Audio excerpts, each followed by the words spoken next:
Hello student. तो आज के क्लास में हम लोग देखने वाले हैं जो इलेक्ट्रिक फील्ड इंटेंसिटी जो होता है वो वेक्टर क्वांटिटी होता है। ये बात हमको पता चल गया। इलेक्ट्रिक फील्ड वेक्टर क्वांटिटी होता है। इंटेंसिटी भी फाइंड आउट करना सीख गए हम लोग। टेस्ट चार्ज को भी समझ गए हैं। और आगे देखा जाए तो टेस्ट चार्ज पढ़ने के बाद हम लोग इलेक्ट्रिक फील्ड का जो डायरेक्शन होता है positively charge body current, negatively charge body current, या पॉइंट चार्ज हो या कोई बॉडी हो, उसके बाद अगर पॉजिटिव नेगेटिव रहेगा, नेगेटिव नेगेटिव रहेगा, पॉजिटिव पॉजिटिव रहेगा, तो इन सभी केसों में इलेक्ट्रिक फील्ड का जो डायरेक्शन कैसा होगा वो हमने बनाया है और इलेक्ट्रिक फील्ड लाइंस को हमने समझाया है। ठीक है, तो अगला जो हमारा टॉपिक है अगर देखा जाए तो आगे हम लोगों को पढ़ना है इलेक्ट्रिक फील्ड लाइंस का जो प्रॉपर्टी होता है, जो कैरेक्टरिस्टिक्स होता है। ठीक है, यहाँ से properties of electric lines of force. जो इलेक्ट्रिक फील्ड लाइंस क्या होता है? अच्छा, इलेक्ट्रिक फील्ड लाइंस क्या होता है बताओ, या उसी को लाइंस ऑफ फोर्स कहते हो, वो क्या होता है? तो इलेक्ट्रिक फील्ड में एक इमेजिनरी लाइन होता है। इलेक्ट्रिक फील्ड में हम एक इमेजिनरी लाइन ड्रॉ करते हैं जो कंटिन्यूअस होता है, जो हमें इलेक्ट्रिक फील्ड के डायरेक्शन को बताता है, जो इलेक्ट्रिक फील्ड के डायरेक्शन को बताता है। ठीक, और वो बनाते कैसे हैं? तो हम करते क्या है कि इलेक्ट्रिक फील्ड में टेस्ट चार्ज को छोड़ देते हैं फ्री। अब वो जिस रास्ते पर मूव करके चलेगा ना, उस रास्ते को कंटिन्यूअस ड्रॉ कर देते हैं, वही इलेक्ट्रिक फील्ड लाइंस हो जाता है हमारे लिए। ठीक है, चलो, तो अगर बात करें यहाँ पे हम लोग, तो कह रहा है कि electric field properties of electric lines of force, यानी properties of electric field lines भी कह सकते हो। तो पहला क्या है, कहा यह जा रहा है, यहाँ पे देख सकते हो कि electric field lines come out of positive charge and go into the negative charge. मतलब कहा यह जा रहा है कि जो इलेक्ट्रिक फील्ड लाइंस होता है हमेशा पॉजिटिव से शुरू होता है और नेगेटिव के अंदर खत्म हो जाता है, नेगेटिव पे एंड हो जाता है, उसके अंदर चला जाता है। ठीक है, जैसे कहने का मतलब है ये पॉजिटिव चार्ज है और ये नेगेटिव चार्ज है, तो लाइंस पॉजिटिव से शुरू होगा और नेगेटिव पे जाके खत्म हो जाएगा, पॉजिटिव से शुरू होगा नेगेटिव पे खत्म हो जाएगा, पॉजिटिव से शुरू होगा नेगेटिव पे खत्म हो जाएगा। ऐसा नहीं होगा कि फिर पॉजिटिव से नेगेटिव पे गया और फिर नेगेटिव से पॉजिटिव पे आ जाएगा। ऐसा नहीं होगा कि पॉजिटिव से नेगेटिव पे गया और फिर नेगेटिव से पॉजिटिव पे आ गया, नहीं, ये गलत हो जाएगा, ऐसा नहीं होगा। लेकिन ये आपको अभी क्यों ऐसा बताया जा रहा है? ऐसा इसलिए बताया जा रहा है क्योंकि आगे चल के आप मैग्नेट पढ़ने वाले हो, तो मैग्नेट में दो पोल आपको मिलेंगे, एक को हम कहेंगे नॉर्थ, एक को बोलेंगे साउथ। तो वहाँ पे आपको जब मैग्नेटिक फील्ड लाइंस पढ़ाया जाएगा तो वहाँ कहा जाएगा कि भाई जो मैग्नेटिक फील्ड लाइंस होते हैं वो नॉर्थ से शुरू होते हैं, वो साउथ पे जाते हैं। ठीक, और मैग्नेट के अंदर वो साउथ से फिर नॉर्थ पे ही आ जाते हैं, तो ये क्लोज लूप होते हैं। मतलब ये देखो, ऐसे लग रहा है ये नॉर्थ से साउथ गया और फिर इसमें क्या है, साउथ से नॉर्थ। तो यहाँ पे ऐसा पॉसिबल है, मैग्नेट के मैग्नेटिक फील्ड में ऐसा होता है, लेकिन इसके इलेक्ट्रिक फील्ड में ऐसा नहीं होता कि यहाँ पे पॉजिटिव से निगेटिव जाना फिर निगेटिव से पॉजिटिव आना। ठीक है, तो इलेक्ट्रिक फील्ड लाइंस ऐसे हम लोग शो कराते हैं। तो पहला आई होप आपको क्लियर हो गया होगा। तो पहली प्रॉपर्टी यही है कि electric field lines come out of positive charge. Electric field line कहाँ से निकलते हैं, कहाँ से कम आउट होते हैं? पॉजिटिवली चार्ज से। और एंड कहाँ होते हैं, कहाँ जाते हैं? निगेटिव चार्ज पे जाते हैं। तो पहला ये रहा, डायग्राम ड्रॉ कर लेना स्टेटमेंट के साथ। दूसरा क्या है, tangent of the field line at any point gives the direction of the field of that point. देखो क्या कहा गया, क्या कहा गया कि अगर आपके पास इलेक्ट्रिक फील्ड लाइंस है, मैं क्या बोल रहा हूँ, जैसे अभी अभी यहाँ पे मैंने पॉजिटिव चार्ज लिया था, यहाँ पे नेगेटिव चार्ज लिया था। ठीक, तो अभी अभी हम लोग यहाँ पे ऐसे एक इलेक्ट्रिक फील्ड लाइंस ऐसे खींच रहे हैं। ठीक है, तो इलेक्ट्रिक फील्ड लाइंस अगर आप ये खींच रहे हो तो ये लाइंस क्या बताते हैं? ये लाइंस बताते हैं कि अगर आप टेस्ट चार्ज को फ्री छोड़ दो, अगर आप टेस्ट चार्ज को फ्री छोड़ दो तो वो इस रास्ते पे चल के जाएगा। ठीक है, ये मतलब होता है। अच्छा, तो अगर मान लो किसी पॉइंट पे, किसी एक पॉइंट पे बात करें कि इलेक्ट्रिक फील्ड का डायरेक्शन क्या होगा, तो कैसे पता करेंगे? इस लाइन के हेल्प से। तो क्या कह रहा है कि tangent of the field, tangent of the field line, tangent of the field line, ये जो फील्ड लाइन आपने खींचा है, ये जो लाइंस ऑफ फोर्स खींचा है, जो इलेक्ट्रिक फील्ड लाइंस खींचा है, ये इसी को कहा जा रहा है tangent of the field line. ये इसी को फील्ड लाइन भी कहा जा रहा है। Tangent of the field line at any point, मतलब किसी भी पॉइंट, इस फील्ड लाइन के किसी भी पॉइंट पर एक टेंजेंट खींचो, पॉजिटिव से नेगेटिव की तरफ, ऐसे एक आप टेंजेंट खींच लो। टेंजेंट समझते हो ना, जो छू के सिर्फ निकल जाए।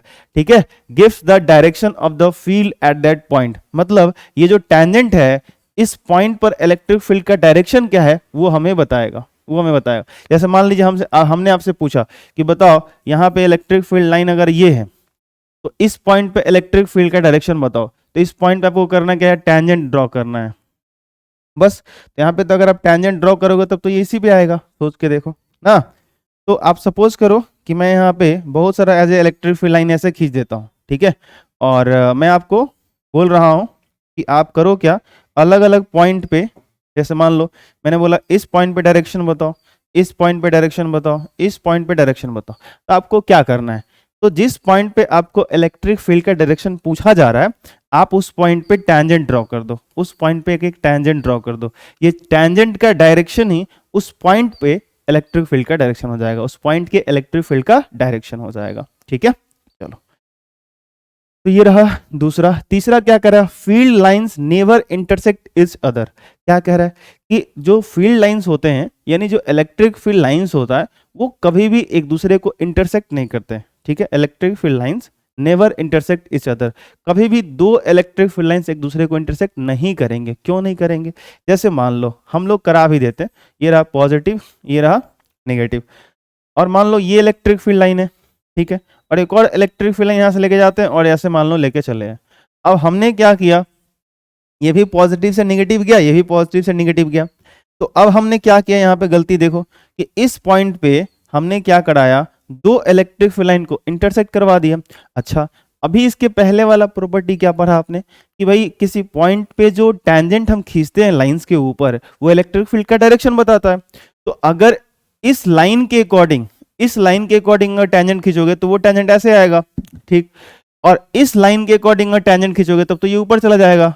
देख लो आप, अगर इस लाइन के अकॉर्डिंग जो इलेक्ट्रिक फील्ड लाइन ये जो नीचे वाला है इसके अकॉर्डिंग अगर आप टैंजेंट खींचोगे तो ऐसे टैंजेंट आएगा, और इस लाइन के अकॉर्डिंग अगर आप टैंजेंट खींचोगे तब तो ये ऊपर चला जाएगा। तो एक ही पॉइंट के दो डायरेक्शन हो गए, मतलब इस पॉइंट पे ये जो दोनों टैंजेंट है ये प्रूफ कर रहे हैं कि इस पॉइंट का दो डायरेक्शन है, इस पॉइंट का दो डायरेक्शन है इलेक्ट्रिक फील्ड के लिए। तो एक ही पॉइंट का दो डायरेक्शन कभी भी पॉसिबल नहीं है। आई बात समझ में, ठीक है। हम लोगों का two direction of a single point, ठीक है, इज नेवर पॉसिबल, ये कभी भी संभव नहीं है, ठीक है। That's why two electric field lines never intersect each other. आप कह सकते हो कि एक ही पॉइंट के दो डायरेक्शन कभी भी पॉसिबल नहीं है। इसके लिए अगर दो इलेक्ट्रिक फील्ड लाइन कहीं भी गलती से इंटरसेक्ट हो रहा है तो वो गलत है, उसको नहीं कर सकते हम, ठीक है। तो इलेक्ट्रिक फील्ड लाइन की प्रॉपर्टी में ये भी हमें ध्यान रखना है, डायग्राम भी बनाना आप। अगला चौथा, field lines are always normal to the conducting, field lines are always normal to the conducting sphere कह लो या कंडक्टर कर लो। मेरे हिसाब से यहाँ पे ऐसा हो जाना चाहिए, मैं कर देता हूँ, वेट कर लीजिए आप, मैं इसको ठीक कर देता हूँ, आप टेंशन ना लें।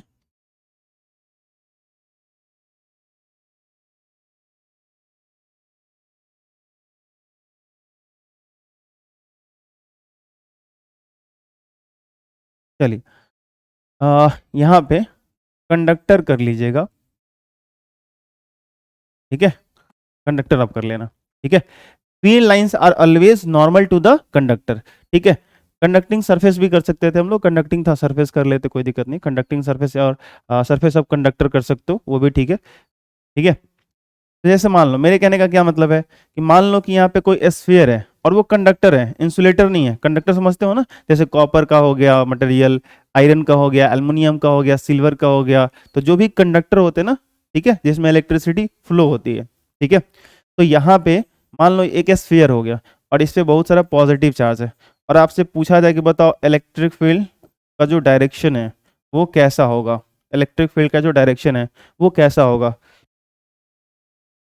तो आपको ये समझना पड़ेगा कि जो इलेक्ट्रिक फील्ड का डायरेक्शन होगा वो इसके सरफेस से परपेंडिकुलर होगा, इसके सरफेस से परपेंडिकुलर होगा। ये ऐसा होगा, इधर यहाँ पे ऐसा होगा, यहाँ पे ऐसा होगा, यहाँ पे ऐसा होगा।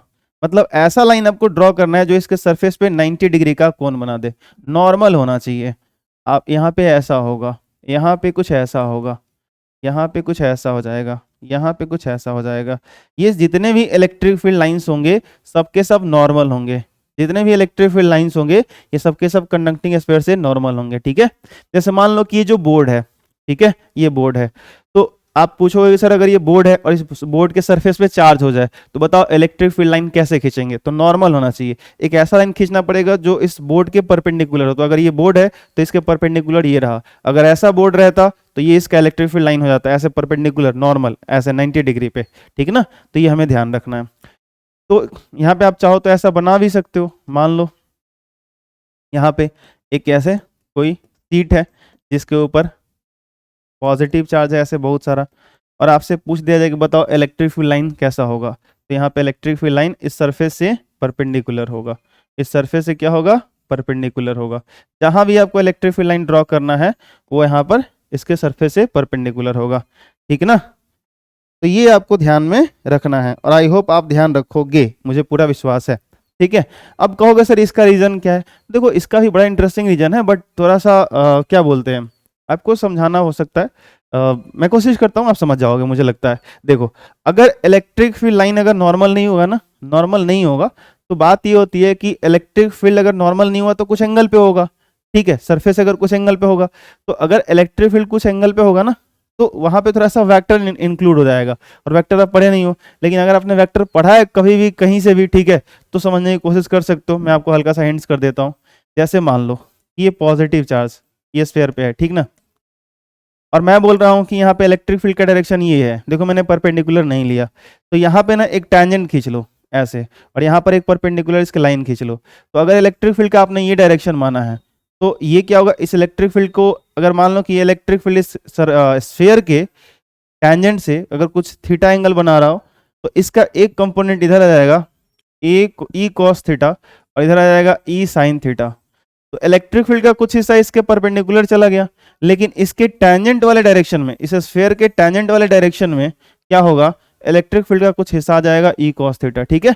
और अगर टेंजेंट के डायरेक्शन में इलेक्ट्रिक फील्ड का हिस्सा आ गया तो भाई इलेक्ट्रिक फील्ड करता है क्या, चार्ज पे फोर्स लगाता है, और चार्ज पे फोर्स लगाता है तो चार्ज चलना शुरू कर देगा, और चार्ज अगर चलना शुरू कर देगा तो इस सरफेस पे करंट बनने लगेगा। आई बात समझ में? जो कि ऐसा होता नहीं है। तो आप हमेशा याद रखना कि कोई भी अगर कंडक्टर दे दे चाहे वो किसी भी शेप का हो, ठीक है, इलेक्ट्रिक फील्ड लाइन जो होता है कंडक्टर के सरफेस के परपेंडिकुलर होता है, ठीक ना। तो ये हमको ध्यान में रखना है, ठीक है, ये बात क्लियर करनी है। इसको आप ना करें तो बेहतर है, इसके बारे में आप बिल्कुल दिमाग ना लगाए। आपको बस ये दिमाग में रखना है कि जैसे मान लो ये कॉपी, फिलहाल तो ये इंसुलेटर है, बट अगर मान लो ये कंडक्टर होता, ठीक है, अगर ये कंडक्टर होता तो इसके सरफेस पे बहुत सारा ऐसा चार्ज होता, तो इलेक्ट्रिक फील्ड लाइन कैसा होता, ये होता जो मेरा पेन है। अगर ये सरफेस पे चार्ज होता तो इलेक्ट्रिक फील्ड लाइन ये होता ऐसे, इलेक्ट्रिक फील्ड का डायरेक्शन ऐसे बाहर की तरफ होता। आई बात समझ में? ये वाली चीज है। तो field lines are always normal to the conductor, conductor के केस में होगा, ध्यान रखना ये बात, ठीक है। चलो आगे, अगला पांचवा क्या है, field lines do not exist inside conductor. मतलब क्या है, ये कह रहा है, यहाँ पे क्या कहा जा रहा है, कहा जा रहा है कि जैसे मान लो कोई कंडक्टर है, वही कॉपर का ले लो, और इससे बहुत सारा जो पॉजिटिव चार्ज था, तो इलेक्ट्रिक फील्ड लाइंस इसके अंदर एग्जिस्ट नहीं करता। क्यों नहीं एग्जिस्ट करता, तो आपको बताता हूं। कंडक्टर के अंदर इलेक्ट्रिक फील्ड ही जीरो होता है, ठीक है।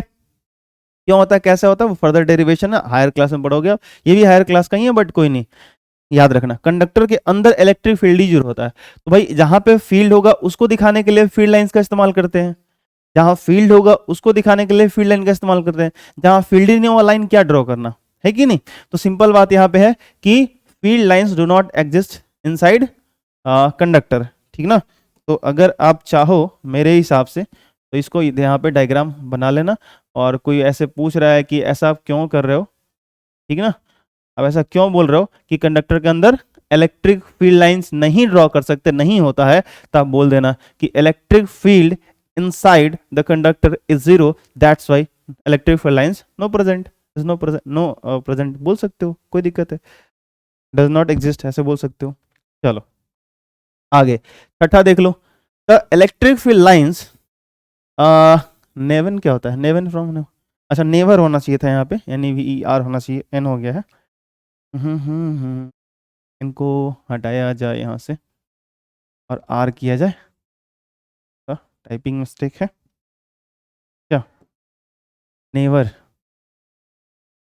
R यहाँ पे ऐसे लिख दे, समझ में आ रहा है, R ऐसे भी लिखते हैं। तो the electric field lines never from close loops while magnetic lines of force from close loop. मैं आपको उस वक्त बता रहा था कि जैसे मान लो ये पॉजिटिव चार्ज है, ये निगेटिव चार्ज है, तो ये प्लस से चला माइनस पे खत्म, प्लस से चला माइनस पे खत्म, प्लस से चला माइनस से खत्म। तो लूप का क्या मतलब होता है? अच्छा, ये जो वर्ड होता है ना लूप, कई लोगों को परेशान करता है। भाई लूप का मतलब होता है कोई भी चीज क्लोज। जैसे आपने साइकिल देखा, साइकिल, तो साइकिल का जो आपका पहिया है ना, वो लूप है एक तरह का, ठीक है। तो जो भी है, अब जरूरी नहीं कि वो सर्कुलर ही हो, ठीक है, सर्कुलर हो सकता है, स्फेरिकल हो सकता है, स्क्वायर टाइप का हो सकता है, आपका रेक्टेंगल शेप में हो सकता है, बस वो क्लोज होना चाहिए। जैसे मान लो अब ये रहा सर्कुलर लूप है, यहाँ पे मान लो ये स्क्वायर लूप है, ऑल साइड अगर इक्वल हो ना, आई बात समझ में? ठीक है, ऐसे ये सर्कुलर हो गया, ये स्फेरिकल मान सकते हो, ठीक है। रेक्टेंगल भी टाइप का भी लूप हो सकता है, इस टाइप का। तो लूप वर्ड का मतलब क्या है? क्लोज, बंद होना चाहिए, ठीक है। अच्छा, ये भी एक लूप है, कहाँ गया, माफ करना मुझे। ऐसा भी ये लूप हो सकता है, जैसे मान लो ये, इसका कोई ज्योमेट्री नहीं है, कोई ज्योमेट्री नहीं है, हाँ चारों तरफ से घिरा हुआ है, बंद है, ये लूप ही है, ठीक है। अब इसका कोई नाम नहीं रख सकते ना हम, क्योंकि इसका कोई फिक्स शेप वगैरह नहीं है, ठीक है। चलो, तो बात करें आगे, बोलो बोलो, चलो क्या बात करेंगे हम लोग? तो लूप वर्ड आपको समझ में आ गया। तो यहाँ पे लूप का क्या मतलब? भाई अगर इलेक्ट्रिक फील्ड लाइन पॉजिटिव से चला और निगेटिव पे खत्म हो गया, तो लूप तो तब बनता ना जब यहाँ से कोई चले यहाँ पे आए और फिर यहाँ पे आकर के यहाँ पे आ जाए, तो लूप बन जाता पूरा का पूरा। लेकिन ऐसा तो होता ही नहीं है। लेकिन मैग्नेट में तो ऐसा होता है। मैंने ही बताया था कि मैग्नेट का अगर ये नॉर्थ है, ये साउथ है, तो नॉर्थ से निकल के ये साउथ पे जाता है और साउथ से अंदर ही अंदर यहाँ आ जाता है, ठीक है। तो ये पूरा का पूरा एज ए साइकिल हो गया, क्लोज हो गया। तो क्लोज हो गया तो लूप हो गया, इसलिए इसको लूप बोला जा रहा है। तो आप कह सकते हो कि the electric field lines never form close loops while, जबकि magnetic lines of force form close loop. Magnetic field line जो होता है क्लोज लूप का फॉर्मेशन करता है और ये नहीं करता, ठीक है। और ये भी मैं आपको यहाँ पे हल्का सा हिंट्स कर देता हूँ। हायर क्लास में जाओगे तो मतलब 12th में मैं बात कर रहा हूँ, 12th में अगर आप पढ़ोगे फिजिक्स में, तो वहां पे एक स्पेशल कंडीशन आएगा जब मैग्नेट इलेक्ट्रोमैग्नेटिज्म बहुत डेप्थ में आप पढ़ लोगे, तो आपको दिखेगा कि इलेक्ट्रिक फील्ड लाइंस जो है वो भी क्लोज लूप के फॉर्म में आप इमेजिन कर सकते हो, सोच सकते हो, ठीक है ना? यही बात समझ में? ठीक है। फिलहाल जनरल ये ध्यान रखना कि ऐसे होता नहीं है, जनरल केस में, इलेक्ट्रोस्टैटिक केस में आपको मिलेगा नहीं, ठीक है। चलो आगे बढ़े। तो सातवां देखो, the number of lines originating और terminating on a charge is proportional to the magnitude of charge. मतलब कह रहा है कि देखो यहाँ पे जैसे मान लो ये मैंने यहाँ पे चार्ज रखा Q1 और यहाँ पे चार्ज रखा इस पॉइंट पे Q2, दो पॉइंट है मेरे पास और दोनों पॉइंट पे मैं चार्ज ले रहा हूँ Q1 और Q2, ठीक है। और मैं आपको ये बोल रहा हूँ कि here Q1 is less than Q2। मतलब मैं ये कह रहा हूँ कि Q1 का जो मैग्नीट्यूड है वो कम है Q2 से, ठीक ना। और मान लो दोनों पॉजिटिवली चार्ज है, तो पॉजिटिव चार्ज से क्या होता है, फील्ड लाइंस निकलते हैं बाहर की तरफ, ठीक है। तो देखो यहां से कितना इलेक्ट्रिक फील्ड लाइन ओरिजिनेट होगा, मतलब बाहर की तरफ निकलेगा, ठीक है, वो आपका डिपेंड करेगा इसके मैग्नीट्यूड पे, इसके मैग्नीट्यूड पे। जैसे मान लो मैंने बोला कि Q2 का मैग्नीट्यूड क्या है, ज्यादा है, तो यहाँ पे ज्यादा ओरिजिनेट होगा। यहाँ पे जो है सो कि अगर मैग्नीट्यूड कम है ये, तो यहाँ पे लाइन आप कम क्या रखोगे, कम रखोगे, ठीक है। तो Q1 अगर यहाँ पे पॉइंट चार्ज कम है तो लाइंस कम होंगे, तो कितना ओरिजिनेट होगा वो उसके मैग्नीट्यूड से डिसाइड होगा, और टर्मिनेटिंग भी उसके मैग्नीट्यूड से डिसाइड होगा, ठीक है। यही बात समझ में? जैसे मेरे कहने का मतलब समझ पाए? क्या समझ पाए आप बताओ? जैसे मान लो यहाँ पे कोई निगेटिव चार्ज है, ठीक है, और ये रहा हम लोगों का Q1 डैश, और फिर यहाँ भी निगेटिव चार्ज है और ये रहा Q2 डैश, ठीक है। यही बात समझ में? अब मान लो कि यहाँ पे मैं बोल दूं आपको कि Q1 डैश जो है वो कम है Q2 डैश से, तो माइनस वाले पे तो आता है ना, तो कहाँ लाइन्स ऑफ फोर्स ज्यादा आएगा, यहाँ पे कि यहाँ पे? तो जहाँ पे चार्ज ज्यादा होगा वहां पे लाइन्स ऑफ फोर्स ज्यादा आएगा। बात वही है, यहाँ पॉजिटिव है तो बाहर भेज रहे हैं, वहां निगेटिव होगा तो अंदर आएगा। बस ये मैं कहने की कोशिश कर रहा हूँ, तो आई होप आपको समझ में आ गया होगा, ठीक है। तो वही कहा गया द नंबर ऑफ लाइंस, मतलब ये जो लाइन आप खींच रहे हो, कितना जो आप ड्रॉ कर रहे हो, तो यहाँ पे मैंने वो 7-8 कर दिए, यहाँ पे 4 रखे हैं। तो the number of lines originating और टर्मिनेटिंग, मतलब जो ओरिजिनेट होगा और जो टर्मिनेट होगा, किसी पे जाकर खत्म होगा, ठीक है, on a charge is proportional to the magnitude of charge. मतलब जो लाइंस ऑफ जो स्टार्ट होते हैं और जो खत्म होते हैं, जिस पे एंड होते हैं, वो प्रोपोर्शनल होते हैं चार्ज के, ठीक है। जैसे मान लो ऐसे मैंने बोल दिया यहाँ पे कुछ पॉजिटिव चार्ज है, ठीक है, और यहाँ पे एक नेगेटिव चार्ज है, ऐसे भी समझ लो। ये Q1 रहा और ये Q2 रहा, और मैं ऐसे बोल रहा हूँ कि Q1 मोर देन Q2 है, ठीक है, ध्यान से सुनना। तो Q1 ज्यादा है तो ये हमको पता है प्लस से माइनस पे जाता है लाइन, ठीक है। लेकिन यहाँ से जो ओरिजिनेट होगा ना, यहाँ से जो लाइन ओरिजिनेट होगा ना, वो ओरिजिनेट होने का जो ये होगा वो ज़्यादा होगा, और यहाँ पे जो लाइन्स ऑफ फोर्स आएंगे ना, ये जो लाइन्स ऑफ फोर्स यहाँ पे जाएंगे ना, वो बहुत ही कम होंगे, वो बहुत ही कम होंगे। तो यहाँ से निकलेगा ज़्यादा बट यहाँ पे आएगा कम, यहाँ आएगा कम, इधर से कम आएगा, लेकिन यहाँ पे ज़्यादा ओरिजिनेट होगा। ये बात समझ में आ रही है? क्यों? क्योंकि इस पे चार्ज क्या है, ज़्यादा है। अब पॉजिटिव है तो बाहर निकल रहा है, ये तो बाहर क्यों जा रही है तो आपको समझ में आना चाहिए, क्योंकि इलेक्ट्रिक फील्ड का direction away from the charge होता है पॉजिटिव के केस में, और निगेटिव केस में क्या होता है, टुवर्ड्स द चार्ज होता है। ठीक है, चलो आई होप समझ गए होंगे आप। आठवां कैरेक्टरिस्टिक देखो क्या है properties of electric field lines में। कह रहा है कि if the lines of force equidistance and parallel straight lines with the field is uniform, and if either lines of force are not equidistant straight line or both, the field will be non-uniform, or the density of electric field lines is proportional to the strength of electric field। मतलब यहाँ पे एक चीज के अंदर बहुत सारी चीजें इंक्लूड की गई है, बारी बारी मैं करके आराम से समझाता हूँ, समझना। If the lines of force, if the lines of force equidistance and parallel straight lines, the field lines is uniform uniform. यहाँ पे खत्म कर लो, ठीक ना। चलो, तो यहां से क्या बात आपको समझ में आया? देखो, अगर आप फील्ड लाइंस खींच रहे हो, अगर आप फील्ड लाइंस बना रहे हो, जैसे ये लाइन रहा, ये लाइन रहा, देखो ये इक्वी डिस्टेंस है, मतलब बराबर बराबर डिस्टेंस पे है। ध्यान से सुनना, जितना डिस्टेंस इसके बीच में है उतना ही डिस्टेंस इसके बीच में, उतना ही डिस्टेंस इसके बीच में, उतना ही डिस्टेंस इसके बीच में है, और ये पैरेलल है। क्या है ये? पैरेलल है। ठीक है, तो आप यहाँ पे कह सकते हो, आप यहाँ पे कह सकते हो, क्या कह सकते हैं सर हम लोग, ये कह सकते हो कि यहाँ पे जो आपका ये जो कहाँ गया मैं, ये जो आपका इलेक्ट्रिक फील्ड, ये भी इलेक्ट्रिक फील्ड लाइन है, लेकिन जब भी अगर इलेक्ट्रिक फील्ड लाइन आपको ऐसे दिखाया गया हो, ध्यान रखना, जब भी आपको इलेक्ट्रिक फील्ड लाइन ऐसे दिखाया गया हो, तो आप समझ जाना कि ये जो इलेक्ट्रिक फील्ड है ये यूनिफॉर्म इलेक्ट्रिक फील्ड को रिप्रेजेंट करता है। Uniform, uniform electric field. अच्छा, आप यूनिफॉर्म का मतलब क्या समझते हो? यूनिफॉर्म, अब सिंपल बात, इतना सिंपल वर्ड है ना कि समझ लो। जैसे मान लो मैंने ये टी शर्ट पहन रखा है, तो अपने इंस्टीट्यूशन का टी शर्ट है, तो ये क्या है? यूनिफॉर्म हो गया मेरा। अब यहाँ पे जितने भी सब लोग मिलकर काम करते हैं, जो टीचर्स हैं, जितने सारे वो हम लोगों के वो स्टाफ है, सब लोग जो भी है, तो वो सब लोग क्या काम करते हैं बताओ? सब यूनिफॉर्म के साथ काम करते हैं। जो स्टूडेंट हो आप और क्लास में जाते हो, स्कूल में जाते हो, तो आपका भी एक यूनिफॉर्म होगा।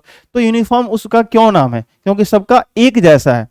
इसका क्या मतलब हुआ? इसका ये मतलब हुआ कि जहां तक ये आप ये लाइंस दिखा रहे हो, जहां तक आप ये लाइन दिखा रहे हो, हर जगह इलेक्ट्रिक फील्ड का वैल्यू क्या है? सेम है। यहाँ पे यूनिफॉर्म इलेक्ट्रिक फील्ड लाइंस, तो अगर यूनिफॉर्म इलेक्ट्रिक फील्ड को रिप्रेजेंट करने के लिए इस तरह का लाइन रिप्रेजेंट किया जाता है, इसका मतलब क्या? आपसे पूछा जाए, बताओ इस पॉइंट पे इलेक्ट्रिक फील्ड बताओ, इस पॉइंट पे इलेक्ट्रिक फील्ड बताओ, इस पॉइंट पे इलेक्ट्रिक फील्ड बताओ। जैसे मान लो ये रहा पॉइंट नंबर 1, ये रहा पॉइंट नंबर 2, ये रहा पॉइंट नंबर 3, तो भाई साहब इस केस में कह सकते हो कि E1 is equal E2 is equal E3, मतलब तीनों पॉइंट पर जो इलेक्ट्रिक फील्ड का इंटेंसिटी होगा वो सेम होगा। तो आई होप आपको यहां तक समझ में आ गया होगा। क्या? If the lines of force equidistance, if the lines of force equidistance and parallel straight lines, the field is uniform. Clear? आगे, एंड इफ इधर लाइंस, अगर ऐसा हो, इफ इधर lines of force are not equidistance, मतलब ये बराबर distance पे ना हो स्ट्रेट लाइन, और बोथ, मतलब ऐसा हो कि बराबर ना हो और पैरेलल ना हो, the field will be non uniform. जैसे मान लो कि नॉन यूनिफॉर्म इलेक्ट्रिक फील्ड कैसे रिप्रेजेंट करोगे? जैसे मान लो ये एक लाइन हो गई, ये भी स्ट्रेट है, ये भी स्ट्रेट है, लेकिन ध्यान से देखो ये इक्वी डिस्टेंस में नहीं है, यहाँ बीच का डिस्टेंस, जैसे मान लो देखो, ये देखो ये खेल चल रहा है। अब ये जैसे जैसे आगे बढ़ रहे हैं, यहाँ पे ये क्या हो गया? यहाँ पे तुम्हारा ये पैरेलल ही नहीं, पहली बात तो ये पैरेलल नहीं है, दूसरी बात इन दोनों के बीच का इक्वी डिस्टेंस नहीं है। ठीक है, इस केस के बीच का डिस्टेंस कुछ अलग है, इस केस के बीच का डिस्टेंस कुछ अलग है। ये बात आपको समझ में आ रही है? तो पैरेलल होना चाहिए, पैरेलल होना चाहिए, और इक्वी डिस्टेंस होना चाहिए। ठीक है, तब जाकर के हम लोगों को ये यूनिफॉर्म इलेक्ट्रिक फील्ड को रिप्रेजेंट करेगा। अब मैं पूछूं आपसे कि यहाँ पे एक पॉइंट है, मान लो यहाँ पे मैं पूछूं, इस पॉइंट का नाम मैं P कर देता हूँ, और यहाँ पे एक पॉइंट है Q कर देता हूँ, और मैं पूछूं कि electric field intensity at point P and electric field intensity at point Q क्या बराबर है? तो EP is equal EQ is not equal EQ। यहाँ पे EP और EQ बराबर नहीं है, मतलब दोनों पॉइंट पर जो इलेक्ट्रिक फील्ड है वो अलग अलग है। तो this is representation of non uniform electric field. यहाँ पे आप लिख सकते हो कि ये कौन सा इलेक्ट्रिक फील्ड है? Non uniform non uniform electric field, मैं शॉर्टकट में ईएफ कर देता हूँ, आप पूरा लिख लेना, इलेक्ट्रिक फील्ड, ठीक ना, आया समझ। तो ये नॉन यूनिफॉर्म इलेक्ट्रिक फील्ड को रिप्रेजेंट करने का तरीका हो गया। तो आई होप आपको यहां तक क्लियर हो गया होगा।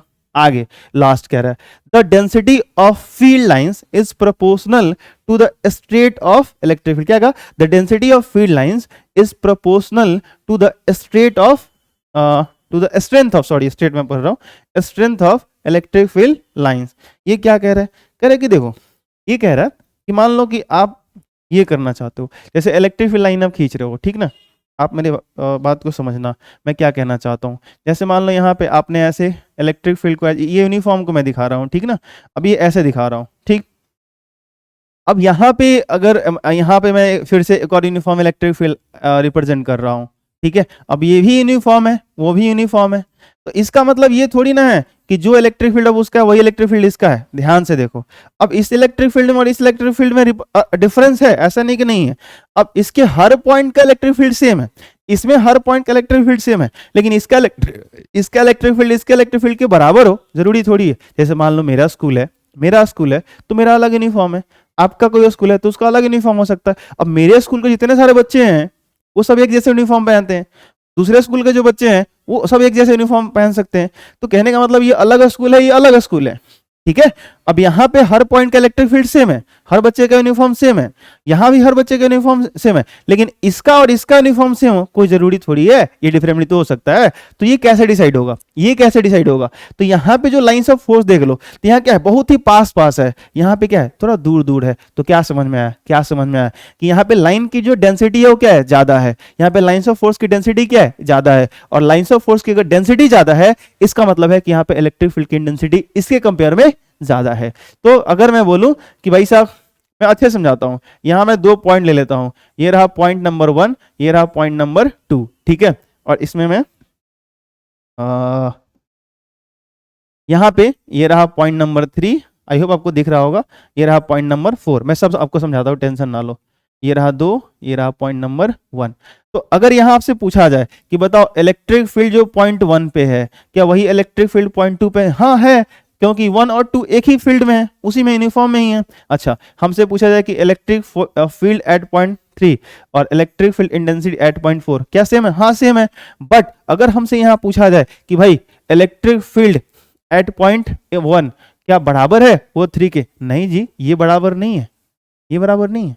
ये भी यूनिफॉर्म इलेक्ट्रिक फील्ड, ये भी यूनिफॉर्म इलेक्ट्रिक फील्ड, तो इसके हर पॉइंट का इलेक्ट्रिक फील्ड आपस में सेम, इसके हर पॉइंट का इलेक्ट्रिक फील्ड आपस में सेम, लेकिन इसका इलेक्ट्रिक फील्ड इंटेंसिटी इसके इलेक्ट्रिक फील्ड इंटेंसिटी से अलग है। और आप यहाँ ये भी कह सकते हो कि कौन कम है और कौन ज्यादा है, क्या देख करके? इन लाइंस को देख करके। यहाँ लाइन क्या है, पास पास में है, यहाँ लाइन उसके कंपेयर में क्या है, थोड़ा दूर दूर है, तो यहाँ पे डेंसिटी थोड़ा लाइंस की ज्यादा है, यहाँ पे डेंसिटी क्या है, कम है। तो आप कह सकते हो कि electric field intensity in this field is more than compare to this field. Sorry 2 नहीं होगा, माफ करना मेरे को। आई आई आई, ये क्या, ये क्या, ये क्या, 2 नहीं होगा। आई होप आप समझ जाओगे क्या होना चाहिए। बताओ बताओ बताओ। वो इवन इस किसी भी 1 या 2 किसी को ले लो, ठीक है। मैं आपको अच्छे से लिख दूं, मतलब ऐसे लिख देता हूँ, रुको रुको रुको, टेंशन ना लो। देखो, इलेक्ट्रिक फील्ड जो 1 का था वही किसका था, 2 का होगा, तो दोनों बराबर ही हैं। ये ज्यादा होंगे किससे, जो 3 का है और जो 4 का है, ठीक है। तो इन दोनों का आपस में बराबर है, इन दोनों का आपस में बराबर है, लेकिन इधर का किसी भी पॉइंट का या एक पॉइंट को भी कंपेयर करना चाहते हो, मान लो कि हमने एक पॉइंट इसमें ले लिया P और इसमें एक पॉइंट ले लिया Q और बोला जाए कंपेयर करो, तो लाइंस देख लो और बोल दो कि electric field at point P is more then electric field at point Q। आया समझ, आया समझ कि नहीं आया? आया, ठीक है। तो ये था जो हमारा फील्ड लाइंस होता है उसके कैरेक्टरिस्टिक्स, उसके प्रॉपर्टीज। तो ये प्रॉपर्टीज यानी कि कैरेक्टरिस्टिक्स आप प्लीज ध्यान में रखोगे, भूलोगे नहीं, ठीक है। और इसका बार बार रिवीजन करोगे तो मेरे हिसाब से काफी हद तक हम लोगों ने कर लिया अगर देखा जाए तो।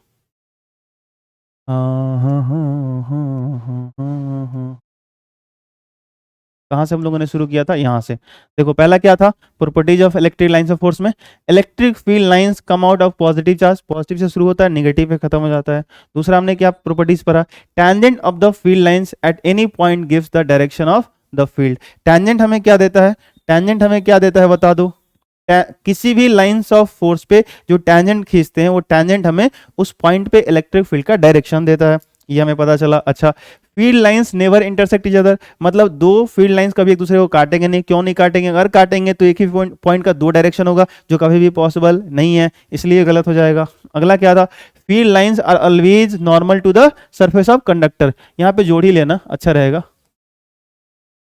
सरफेस ऑफ कंडक्टर, ठीक है। चलो उसके बाद field lines do not exist inside the conductor, conductor के अंदर फील्ड लाइंस एग्जिस्ट नहीं करते, हम गलती से भी नहीं बनाएंगे, क्यों, कंडक्टर के अंदर इलेक्ट्रिक फील्ड का वैल्यू 0 होता है, और जहां इलेक्ट्रिक फील्ड नहीं है वहां फील्ड लाइन, क्यों, क्योंकि फील्ड लाइन इमेजिनरी लाइन है, और फील्ड लाइन का यूज तब है इलेक्ट्रिक फील्ड को फील करने के लिए, समझने के लिए, ठीक है। जब फील्ड ही नहीं है तो उसका फील्ड लाइन बना करके क्या फायदा, ठीक है। चलो तो यहाँ पे जो है सो कि द इलेक्ट्रिक फील्ड लाइंस, छठा क्या था, the electric field lines never from close loop, never from close loop, मतलब जो है सो कि इलेक्ट्रिक फील्ड लाइन कभी भी क्लोज लूप नहीं बनाता, बट मैग्नेटिक फील्ड लाइन वो क्या करता है, बनाता है। नॉर्थ से शुरू होता है, साउथ पे जाता है, साउथ से नॉर्थ पे फिर वापस आ जाता है, तो ये पूरा का पूरा ऐसे क्लोज हो जाता है। आप चाहो तो और भी बना सकते हो, इधर ऐसे, ये अंदर ऐसे चला जाएगा, नॉर्थ से निकलेगा साउथ में जाएगा, और साउथ से चल के फिर ऐसे नॉर्थ, पूरा क्लोज हो जाएगा, ठीक है।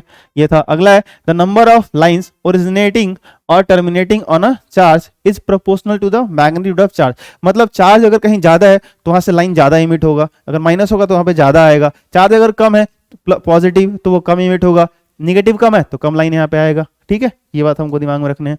आगे यहाँ पे वही बात हम लोग अभी समझ रहे थे कि भाई अगर हमको यूनिफॉर्म इलेक्ट्रिक फील्ड लाइन दिखाना है, रिप्रेजेंट करना है, यूनिफॉर्म इलेक्ट्रिक फील्ड को रिप्रेजेंट करना है, तो हमारे पास क्या तरीका है, हमारे पास ये तरीका है कि लाइन इक्विडिस्टेंस में होने चाहिए और पैरेलल होने चाहिए, स्ट्रेट होने चाहिए, ठीक है।